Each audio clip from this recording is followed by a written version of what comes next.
All right, welcome back. So we're going to start with our panel, Chips, China, and New Industrial Policy. So let me give a little bit of a different kind of introduction to this.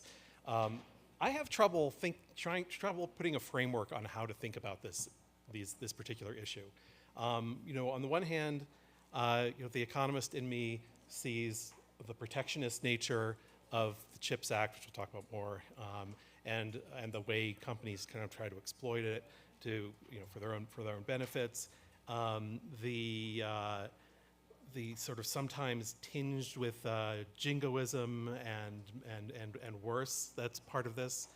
But then on the other hand, we know that the national security threats are real, right? We don't want equipment that the Chinese government has access to in our networks. And then there are human rights issues, right? This is a country that does not do good things to people like the Uyghurs and so on. And so trying to figure out how to think about this in a coherent framework is difficult. And hopefully we'll sort of unwrap some of that here. But just sort of a very quick introduction. So the CHIPS Act, which CHIPS actually stands for Creating Helpful Incentives to Produce Semiconductors. And hopefully someday we can stop with these cutesy titles for acts. They really drive me bonkers. So you can see on this chart, this is a global supply chain pressure index, and semiconductors make up a decent share of this. And you can see when CHIPS was introduced, these supply chain pressures were huge. There were huge supply chain problems. You can take this index back, I think it goes back 20 more years, and it really never deviated much from the line. And so there were all these pressures. But then by the time the act actually passed and export controls were enacted, these pressures were sort of going away, and now they're more or less gone, right? So that was, to some extent, some of the reasons for the act had kind of disappeared by the time it happened. Now, this is the act itself, and it's close to $230 billion total. The part that we normally hear about is the manufacturing component, the subsidies towards semiconductor manufacturing. And the numbers we hear, sometimes people say 53 billion, but the total, once you add everything up, it comes to more around 65 billion. And then there's this huge workforce development component, $200 billion. And there's lots of ways that could be spent. And then there's just a big smorgasbord of other stuff in there. Some of it probably really useful, some of it maybe not. But there's a lot of stuff going on in this act. Now, we, of course, we aren't in a vacuum, and so other countries have reacted to the CHIPS Act, and they also created subsidies. So here's a list. Don't use these numbers without fact-checking them more carefully than I did. But the general point is right. Other countries passed huge subsidies also to promote semiconductor manufacturing, including China. And so then the question is, if everybody is subsidizing, what is the real difference other than governments paying for the fabs? And obviously the relative amounts make a big difference. But that was, this is one implication of it, and what does that mean? And then finally, sort of a new thing, and we'll talk about now, is that now China is also playing a game here too, and they blocked Intel's bid to buy this Israeli chip maker under various laws. And what does that mean now? How much control does China have over Western companies' decisions on what to buy and what to build? Anyway, we're going to talk about all of that on this panel. Let me quickly introduce the panelists, who all know far more than I do. So we have Theresa Fallon, who's the founder and director of the Center for Russia-Europe-Asia Studies in Brussels. Xiaomeng Liu, who's the director of the Geo-Technology practice at the Eurasia Group. Christine McDaniel, who's the senior research fellow at Mercatus. And Roger Noll, who is a professor of economics emeritus at Stanford University, also my PhD advisor. So, we'll see how that goes here. So maybe let's start from the, from how people see this from the other side of one of the oceans, at least, or maybe both. Theresa, tell us, what's the reaction to the CHIPS Act been around the world? Thank you so much. I'm delighted to be here. I think we should also keep in mind that the CHIPS Act was in response to China's Made in 2025. So I think that there are these actions that are taking place. So we saw in Europe, they have their own CHIPS Act. We saw that great graphic by Scott. And what additionally galvanized European attention was COVID. They were really in distress because they had such a lack of computer chips. So I think of semiconductors. But this is causing a lot of tensions in transatlantic relations. We tend to think, like it's Saving Private Ryan, Europe and the US are together. China's strategy is always to drive wedges in the transatlantic relationship. But one of the elephants in the room is the war in Ukraine. So this is something, this kind of China-Russia, no limits relationship has caused a lot of blowback. So it depends where you are in Europe. There's not one European voice on this. There are 4 regions, I would say, how they perceive China. But I would say that overall, the view of after the no limits announcement right before, 20 days before the invasion of Ukraine, Central Eastern Europeans see Russia and China in the same basket. Germany and France have a little more complicated, nuanced approach because of all their investments in China and their ability to play on the geopolitical stage. But as long as a war continues, I think that this will be far more difficult. And the US will put more and more pressure so they can they will persuade the Europeans where they can, and maybe use coercion where they can't persuade the Europeans. So we see the ASML in the Netherlands. The US has kind of persuaded the Netherlands not to export these machinery to China. But I think that extraterritorial,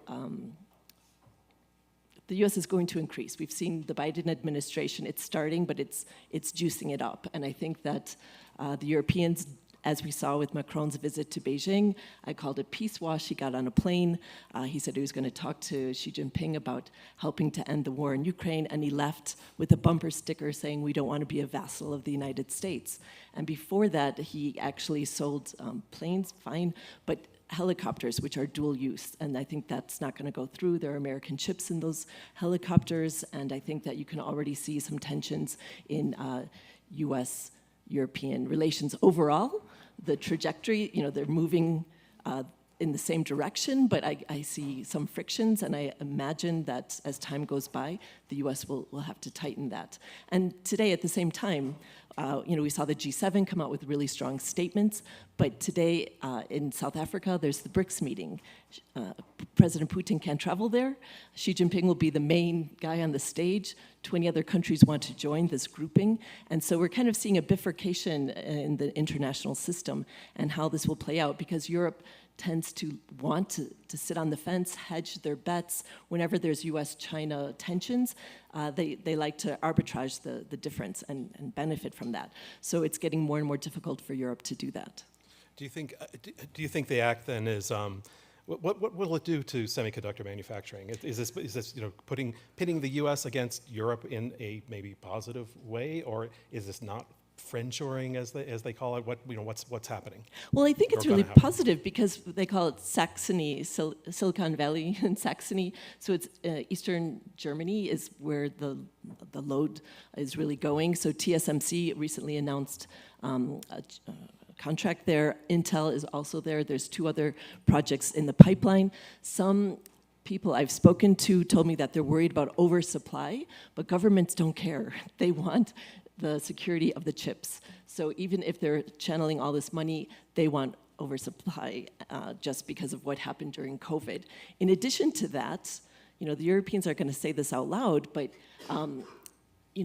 they see 3 challengers, so Russia, China, and the US. So they've done research on their dependencies, and they don't want to be overly dependent on the US either. So I think that's part of the chip narrative as well. And the German car industry really needs these chips, and TSMC will not be cutting edge technology. It will not be, the TSMC always wants to be 5-6 years ahead. I was just in Taiwan a few weeks ago. I got every visit that I asked for except TSMC. I guess everyone and their grandma wants to visit there. But I guess in regard to deterrence, I don't know if it's true, but the narrative is that the whole TSMC is mined. So if there should be an invasion, which I don't know, that you know, this is a form of deterrence. But the people I interviewed in Taiwan, they said it's not just TSMC, it's the whole ecosystem connected to that. So even if they took out TSMC, there's like a whole other area that they would need. So I think Europe has really woken up to these challenges. They have been, you know, asleep for a long time, and I think that it's slow. We saw 2021, Ursula von der Leyen, President of the European Commission, first announced this. So it was during COVID, really. So I think that Europe is moving ahead, but it's always a bit of a laggard, and this is important that they are moving ahead. Xiaomeng, yeah. Yeah, if I may touch also on the point of potential oversupply, because you just showed the chart of supply chain pressure, because the semiconductor industry goes through these natural industry cycles.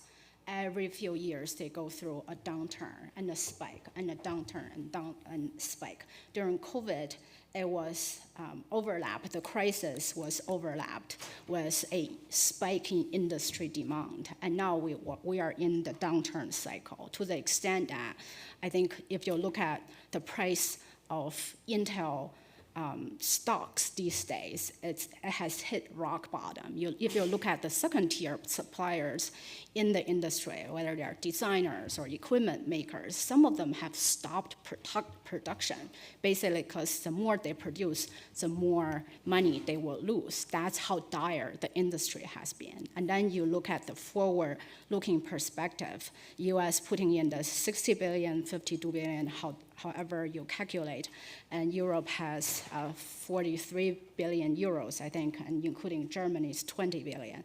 I think for that type of investment, it's largely focused on mature nodes versus the US, at least ostensibly, is more on the advanced chips. And then you look at China's reaction, right? Like these days, they realize that the two phases of national IC fund, over $50 billion in the two phases of investment, was the original impetus that stoked the global race for semiconductor subsidies. So they're very careful what they're doing and what they put out in the public eye. They're doing stepped up investment in this area too. If you look at Bloomberg articles, some say it's $1 trillion in the next 5 or 10 years, but there's no official data what they're doing. But there's no doubt they are going to give an even more ramped up support to their domestic national champions because they no longer have access to the critical technology components supplied by US supplier given the recent technology restrictions. So you look at China also focus on mature nodes, which is the only thing available to them on the market. And then European also double down on mature nodes. And if you look at Japan's support program, I think they throw around about $2 billion so far in the past 2 years or so under the National Economic Security Act. They also focus on mature nodes. I think that you will see a lot of government incentive to produce more mature nodes in the future, and whether the market will digest that, whether you are going to hit the hike of the cycle or the bottom of the cycle, we don't know. So how this is going to play out in the market, there's a lot of uncertainty out there. So let's follow up on that just for a second. I mean, it's a fool's errand to try to explain stock prices, but I'll be the fool. So I mean, all the chip manufacturers except for NVIDIA have really done terribly since the CHIPS Act was passed, right? I mean, and is it because the CHIPS Act, in the context of the industry, really doesn't matter for their revenues? Is it because there's a glut now? Is it because of the export controls? Their markets have shrunk? What do you think? Or is it just all noise? I mean, that's an answer too. I think number one driver, I would say, is a natural industry cycle. Mm-hmm. Number two, the technology restriction Commerce Department placed on US suppliers played a role in this as well. I see Bank of America's analysts saying that their quantitative analysis shows that US semiconductor industry permanently lost 5% of their revenue due to last October's restriction. And there are more potentially coming. And that's after the Huawei ban. I also saw, I think during the pandemic, some people estimate that the Huawei ban contributed to 20% global supply shortage. So these two numbers adds up. and we will see more and more of those coming. I think the trajectory is hard to turn around at this point. Christine. Thank you so much, Scott. Thank you for the invitation to be here, and thanks all for joining us. So I guess big picture, I think it's worth just stepping back a moment and taking a stock of industrial policy, the history of industrial policy in the United States, although Professor Noll is definitely better placed to discuss that. But in effect, I mean, we have a pretty poor track record of government R&D programs. There are a few highlights out there, like DARPA, for instance, a few others, but mostly on net, there's more failures than successes. So there's that going for against it. And this is really hard, right? It's really hard to do, despite all the good intentions. And you have, so I mean, the bigger question here is, is there some market failure that is causing inefficient R&D and investment decisions by the private sector? That is the big question that you guys should all be thinking about when you're thinking about the CHIPS Act, and should we be doing this or not? And then, and then you can get to the pretty easy to say, well, to the extent that that we are underpricing the geopolitical risk, we're underpricing the risk of putting all of our eggs in one basket in Taiwan, and to the extent that U.S. Ideas and innovation and resources are going into chips that are being used against us and our allies militarily, then yes, right, that is arguably a market failure. And why isn't the market pricing that in? Well, China is just so humongous, and this is a very globally connected industry, and the risk of bad stuff happening is just not big enough for private actors on their own to make those changes. So when people in the government explain to me what the big picture goal here is, it's like two-pronged. One is run faster, and one is keep away, right? And so they want the industry to move faster, and I think that's a lot where the CHIPS Act comes in. Workforce development, throwing some R&D money at it. I mean, big picture, 50, even 65 billion is not that much. As Xiaomeng was saying, I mean, we're looking at $1 trillion going into this industry in terms of, at least in terms of manufacturing and company subsidies. But but keep away, that's the export controls, the investment controls, right? So you've got these two prongs that they're trying to do. And for an economist, what I worry a lot about is the negative productivity effects down the road, right? And that's 50, 65 billion of chips, to the extent it's going to reallocate resources, in this industry in a way that's going to, in a way that's really going to come back to bite us later. That's what's very concerning to economists here, and we just know that this stuff is really hard to do. And I mean, already look at Intel, who arguably will be getting the lion's share of this money. There, as Scott was just saying, and Theresa was commenting on, their bid to buy Tower, largely for market access, their client base, and their expertise in manufacturing, fell through, right? Because China blocked it. Apparently, there was some provisions in Tower's bylaws that any client that had at least 15% of sales could block the sale. And of course, China has at least 15% of Tower sales. So this is going to be a hard road upwards. The closest thing we have to look back on is Semitech, of course, which even in the best light was did not overall, according to a National Academy of Sciences report, did not overall lead to increased R&D investment. If anything, it just let companies invest less because the government was investing more. And it did increase U.S. market share a little bit compared to Japan, but then after a while, that all went away, and now Taiwan, has the lion's share. So there's a lot of, despite good intentions, the CHIPS Act has a lot of uphill battles. So, you mentioned Sematech, and it's interesting that almost nobody ever does mention Sematech in the context of chips. In fact, a Commerce Department I guess it was Inspector General, said in a hearing that chips is unlike any other program that the federal government, actually she said, is undertaking right now, so technically that's right. But Sematech just doesn't come up in the conversations, even though it was very, very similar. I don't know, Roger, if you want to take it from there and talk about what the history of kind of these programs, and then how it leads into chips and what chips maybe was supposed to do versus what it will. Okay.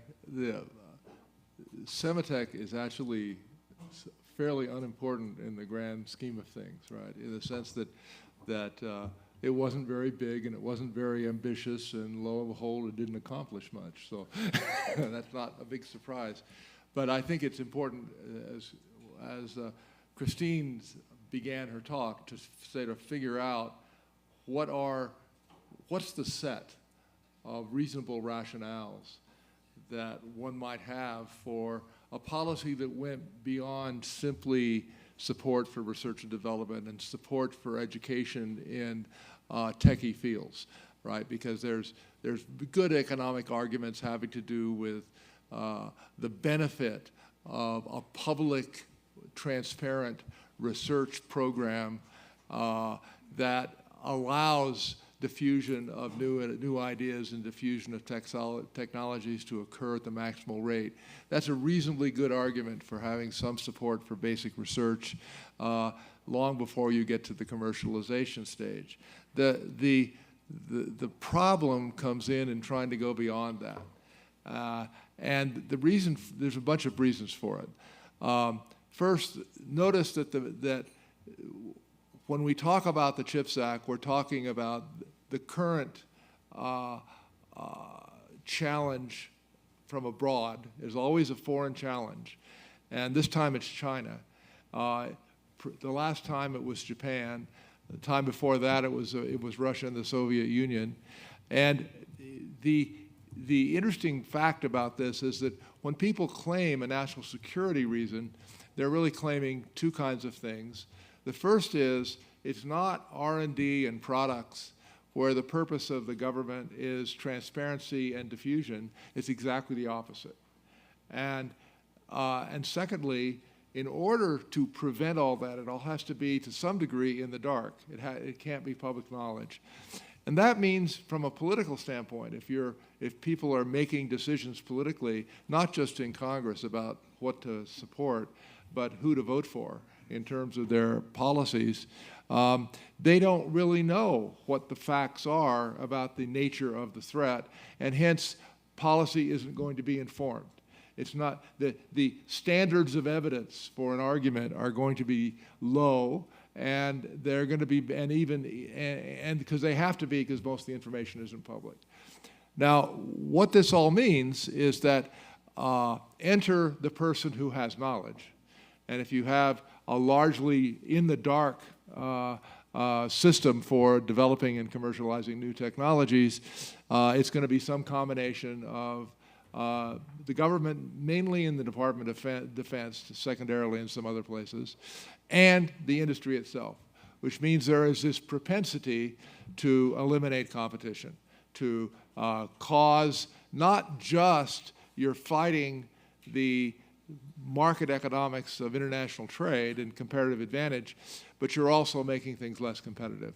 You're causing the world to move into a state in which, rather than compete on product quality as the mechanism for having improved performance, it's going to be done by committee. And I think that's what Christine was referring to about what one of the problems of Sematech was, that it became essentially a cartel.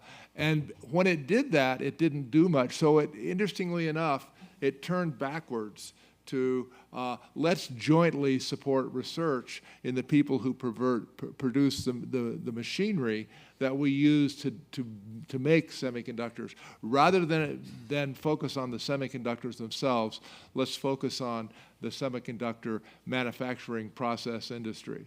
And to the extent they had successes, that's where they had successes. Because they didn't want to cartelize their suppliers, so they encouraged a competitive process. And indeed, that's where most of the progress took place that came about from Semitech. So it seems to me that when we think about the quote, China threat, we really have to divide it into segments. Segment number one consists of the pure national security component, where we don't want the Chinese manufacturing the chips that guide the ICBMs. And there's no way any economics argument about comparative advantage and efficiency and the virtues of competition is going to overcome that argument about the national security imperative. And any economist who tries to make that argument doesn't understand the policy process, because even if it were right, you're not going to win it. Then there's the second part of it, which is we need to be in the leading edge part because of all the high productivity occupations that really depend upon us being the best in the world at it. And that mainly is a story about education and research and development. It's not a story about building factories in Rochester, New York, or something like that. And then there's the third component, which I think is crucial here. And here I'm going to go beyond the CHIPS Act. There's always been a proclivity in the U.S., which is bipartisan. It consists of some labor unions in the Democratic Party and some industry groups in the Republican Party who want to use the first category and the second category of arguments to get into a third category, which is how do we prevent competition? Maybe competition on the international stage, maybe competition in restricting entry in the domestic part.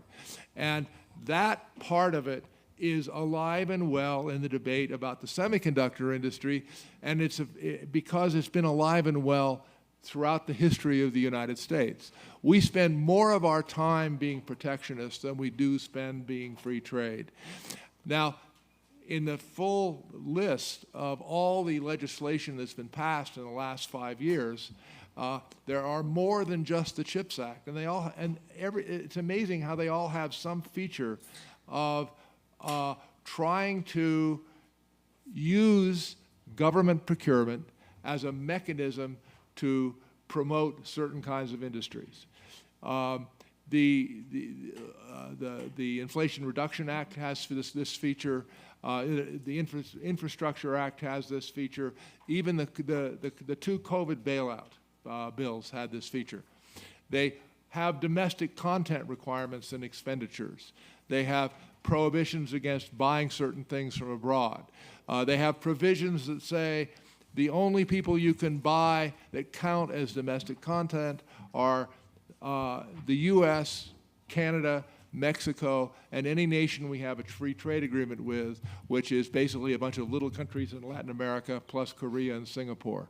And this is just part of decades and centuries of tension in economic policy, and all we can do is just fall back on the last argument, which is exactly the one that's been made twice now, and I'll make it the third time. The cost is substituting for things that have higher productivity. And it is a sacrifice of GNP per capita to decide that you're going to build more low-end or medium-end semiconductor manufacturing in the U.S. As a way to bring back high-paying manufacturing jobs, that is going to have a negative impact on overall per capita income in the U.S. and productivity growth and economic growth. And what we have to manage in the public sector, and we've done so reasonably successfully because overall we tend to be more towards openness, competition, and even reasonably, but not completely, free trade. We tend to be in that place a lot in the post-war era. And it just requires overcoming the argument that somehow a full employment economy that has reasonably open borders in terms of international trade, and that has a reasonably competitive market structure, that seems to have worked well. And as long as we have the burden and standard of proof of trying to defeat that be high, then we can prevent the other arguments about national security and openness of new information and diffusion of technology from spilling over and causing us to do stupid things. So let's yeah, I want to emphasize one thing, and then Xiaomeng, you can respond. The second point, Roger, that you made, that we always want to be the best at science and technology, or be in the forefront of science and technology. This is sort of another thing kind of happening in here is that it looks like we're not going to renew the Science and Technology Act, the agreement with China for scientific exchange that's been in effect for 45 years. And again, it's one of those things, there may be good reasons for it, but that is also going to be a cost to us because we benefit from research from other people too, and that will take it away. So it's just another thing to think of. Xiaomeng. Sure, I would like to add to the third point of Roger's analytical framework in terms of lawmakers on both sides are very keenly focused on blocking competition. But I will also add to that, people in this room, a lot of constituencies in the industry have been adding pressure on that, and they have been putting out argument that we need to compete with China. China dropped so much subsidies into EV, AV industry, satellite industry, wireless mobile industry, chips industry. We have to do the same to be competitive. I think that's a false analysis of the situation. China had a lot of policy failures. The IT minister who authorized a lot of this national IC fund into some domestic champions in the semiconductor has been arrested under corruption investigation, maybe going to prison soon. And that's the biggest cost in the Chinese system. You don't know how to assign these subsidies, and there are a lot of corruption, a lot of inefficiencies in assigning these critical resources that everyone is competing against. And the same for EV subsidies, solar panel subsidies.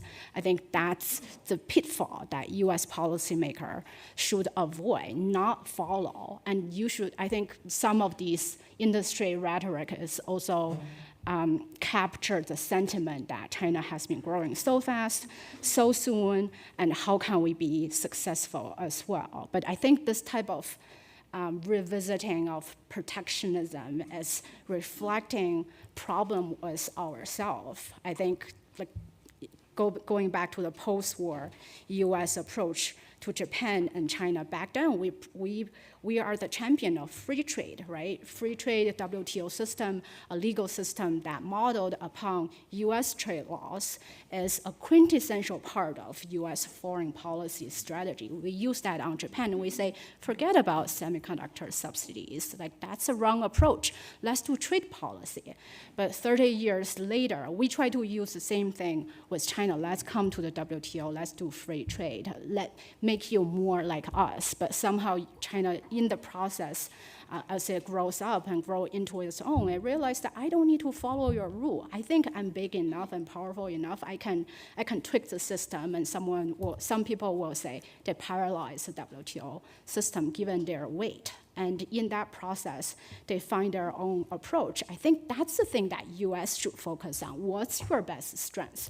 What's your way? Don't just copy others' approach, right? Like, I would say the US strength is just the value system in free flow of data, information, talents, as well as capital. That's the core of our strengths. We should build our strengths around that, not just overly focus on blocking competition or becoming competition. In the process, lost yourself. So chips is following China, and we're going to lose as a result. Is that kind of the? Yeah, I feel like the U.S. is this mature superpower that has a mid-age crisis. It's doing a soul searching.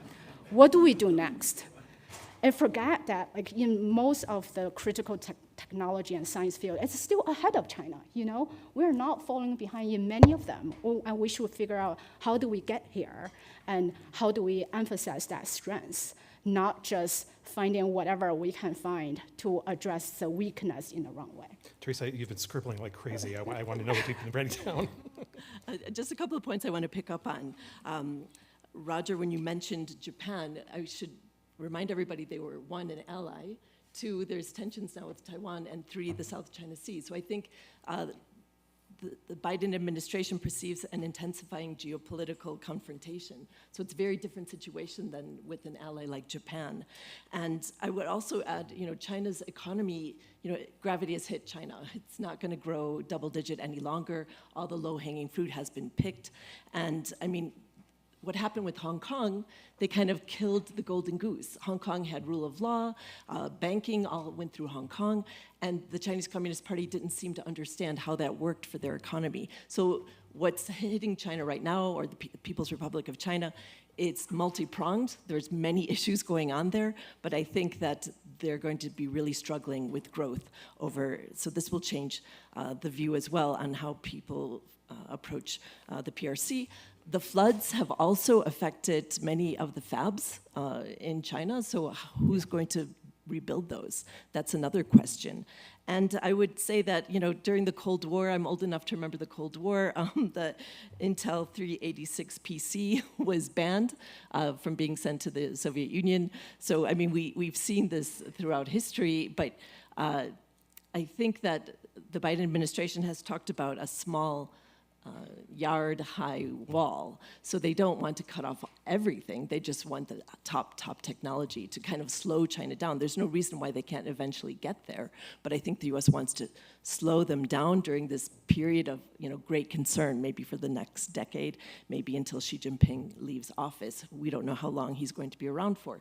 So I think that we are in a technological competition, and that's very key. Europe doesn't see it this way. The US has been securitizing many things, but Europe is not securitizing these things. So there is a Mars-Venus division still with the US and Europe on these issues. And I mean, when I first met Scott, I did an internship when I was in graduate school in Washington, D.C., and Semitech was all the rage, and I was going to hearings because everyone was so concerned why the U.S. was so dependent on Japan for chips for their military. And I used to go to these hearings, and Al Gore, who was just a senator back then, I'm like, wow, he's so charismatic, that man's going to go somewhere. But I mean, in a small room, he really did have a lot of charisma. But when he became vice president, he was a bit wooden. But so it's interesting to see all these threads coming together. So I really appreciate that. Thanks. Christine, yeah. So real quickly, well, first of all, I do remember being in high school. I was so excited about Semitech. I did a paper on it. So, but yeah, well, Theresa is absolutely right. China is not Japan, so there are important differences there. But just since I do trade, just think about a couple things. One, okay, all this money being poured in by all these different countries, who are going to be the biggest winners from all this money?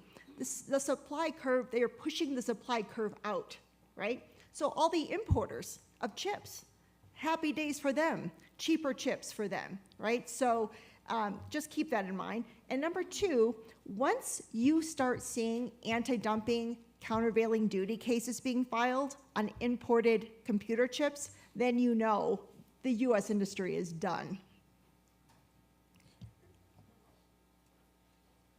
If all we cared about was national security and the difference between China and Japan being a military threat versus an ally, then the CHIPS Act would have been a no China content policy.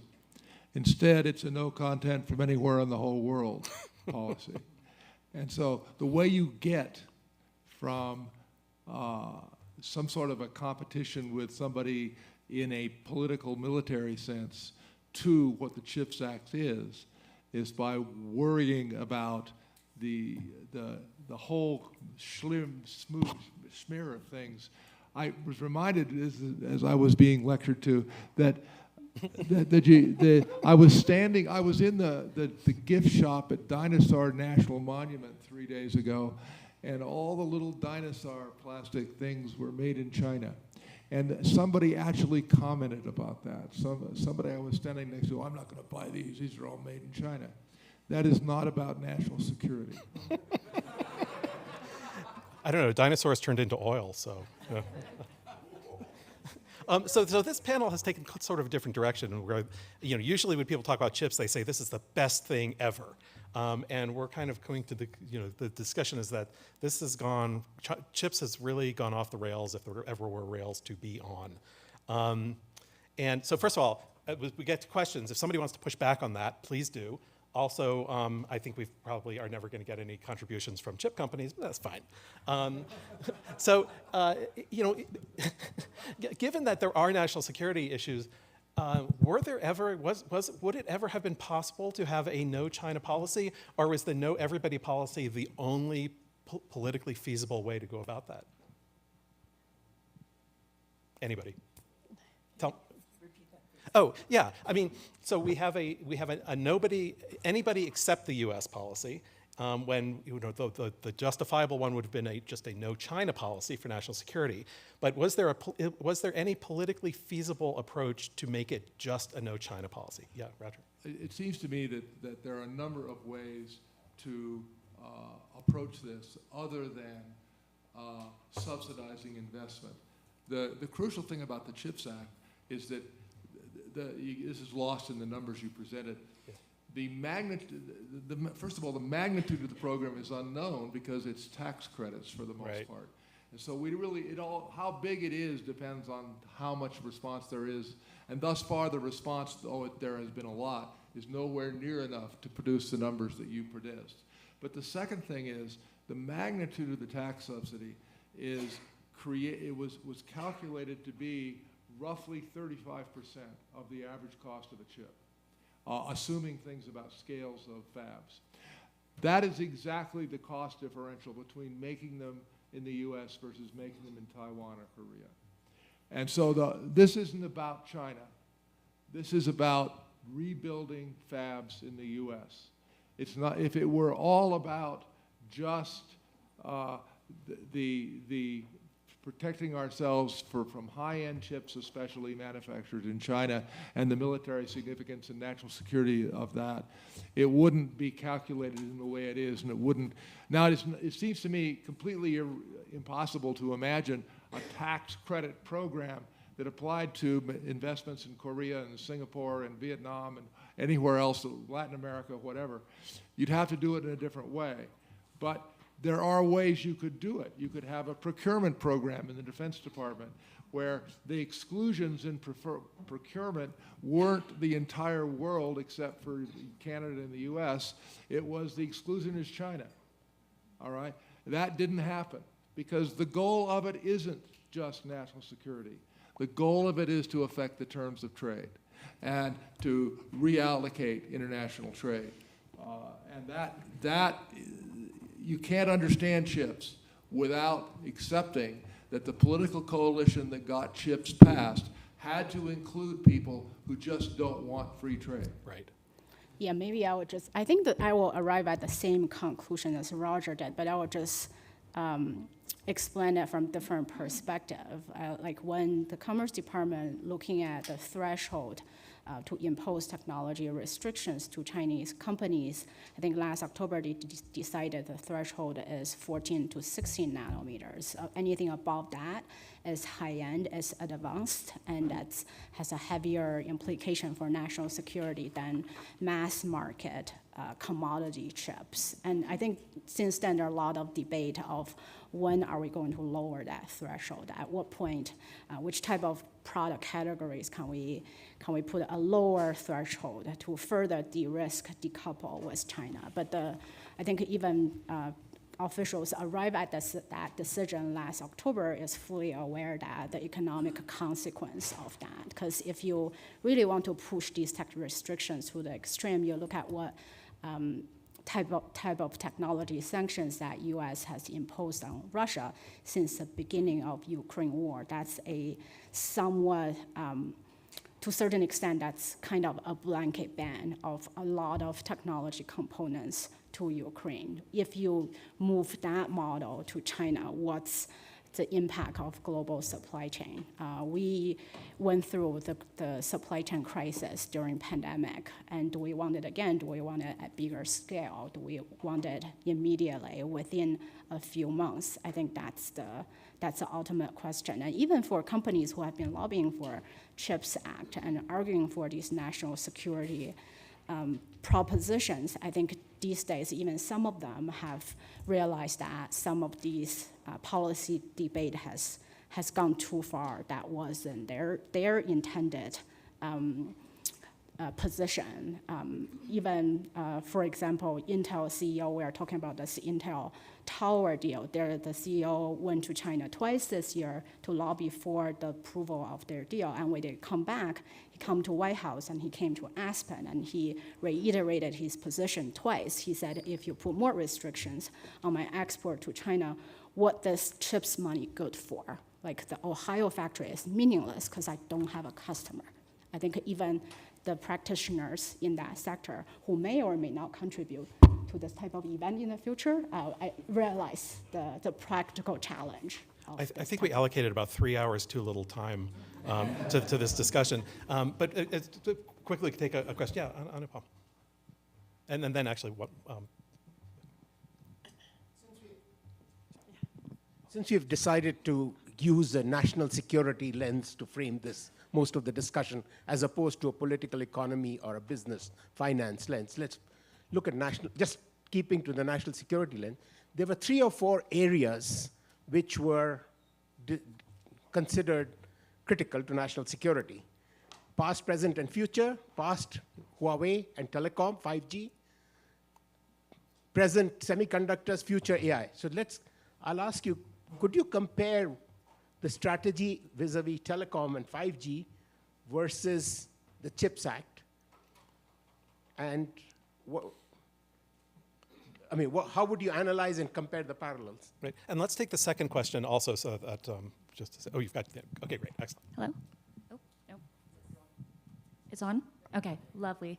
Hi, my name is Denise Houston. I work for the European delegation and I report to the European Commission. I would like to make a comment on the point that was made earlier that the EU does play both the US and China. And I would just like to say that I don't believe that's true by any means. If you look at Ursula von der Leyen's March 9th speech, she clearly outlines their policy, to which she does clarify that China is both a competitor, but also we have to recognize that when we are dealing with global issues like climate change, they're also a partner. So in that regards, given that we all live on the same planet, we do have to work with them in some capacity. And then the US is once again our biggest ally. And if you're not convinced, you can count the number of military bases, look at our trade statistics, or ask how many people in this room summered in Italy.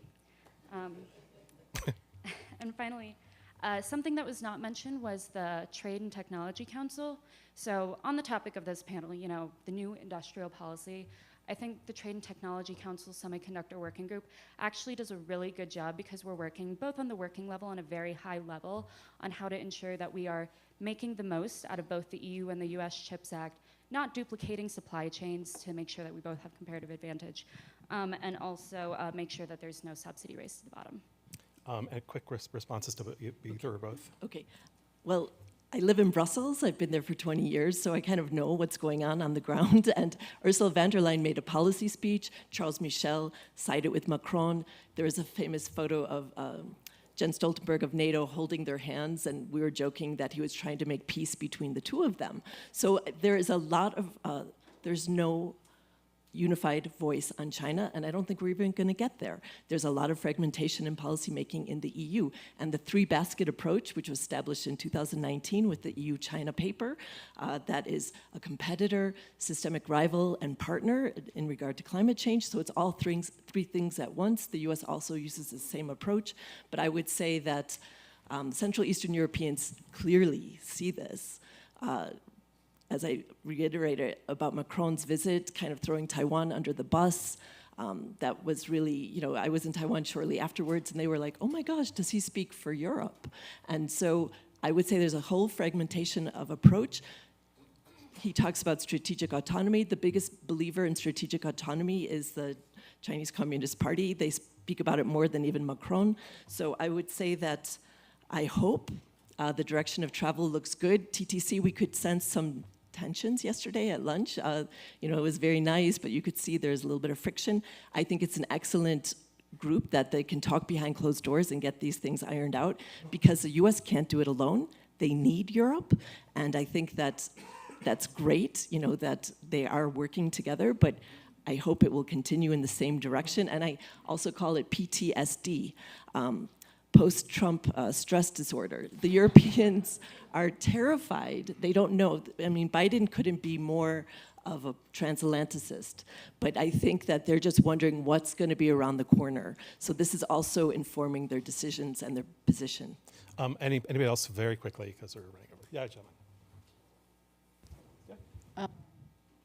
On the Huawei versus CHIPS Act question, I think the three elements Roger identified, I will place Huawei mostly in the security component of this, but the CHIPS Act can easily set across all three. You look at Huawei's case, it's somewhat unique. There's the ownership question, who really controls the company, and FCC has deemed the company a national security threat given NSA's investigation for a long time, and the company also violated US sanctions and lied about their behaviors there multiple times. So you can say there's a real trust and integrity problem with the company itself.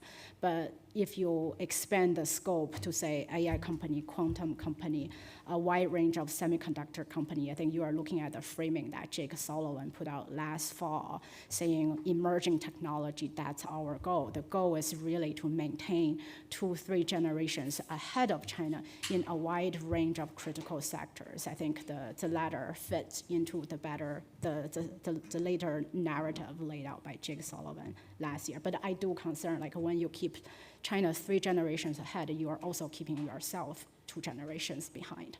So we have to wrap up now. I've taken a picture of the remaining questions on Slido because they're really good questions, and we're going to answer them somehow.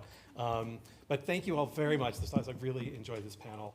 So thank the panelists. And we have next up, don't go anywhere. We're having privacy is coming up. Shane is coming up here to moderate. And I will hand it over to Shane. Everyone needs to stay put except for the people who are on the panel, of course. They need to get up here.